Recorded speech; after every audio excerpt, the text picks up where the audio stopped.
Hey guys, hope you're doing well. Today we're going to start working on some origami. And to begin working with origami, you need a square of paper.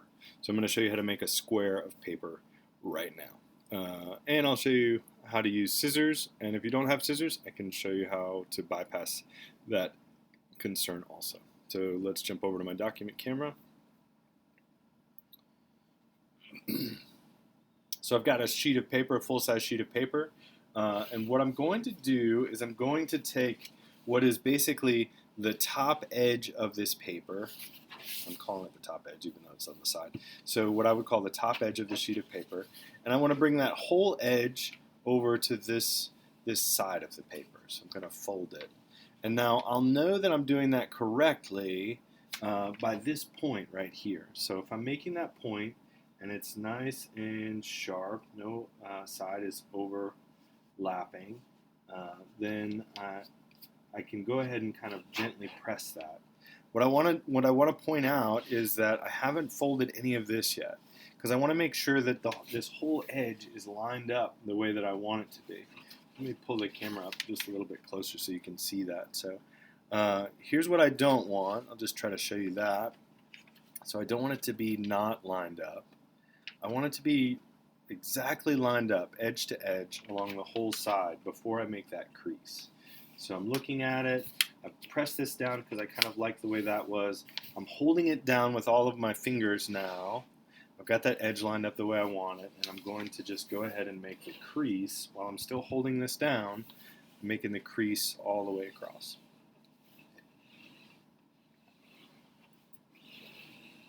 Now, I'm taking my thumbnail or my index fingernail and I'm just kind of running that across this crease because I want that crease to stay nice and sharp.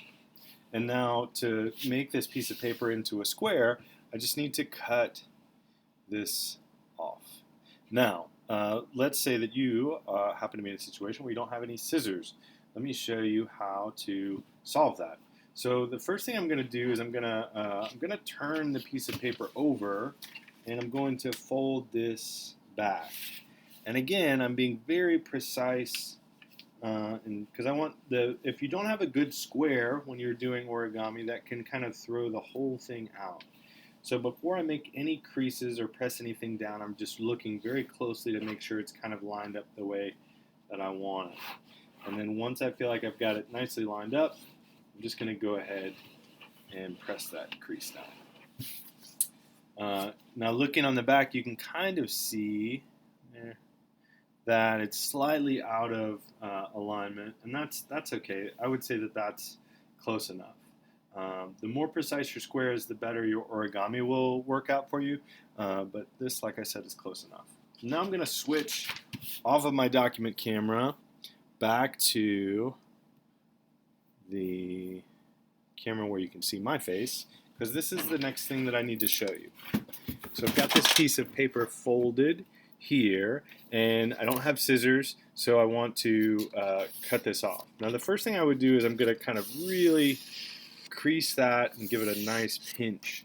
And then I might even fold it the other direction, so if you get it going the other direction, what I'm doing basically is breaking down the fibers of the paper. So when I get it going in the other direction, again, I'm pinching it between my my thumbnail and my index finger just to make that crease really nice and solid. Now I could probably tear it off just like this, but I'm going to go one step further. Some of you might think this is disgusting, but this is what I'm going to do.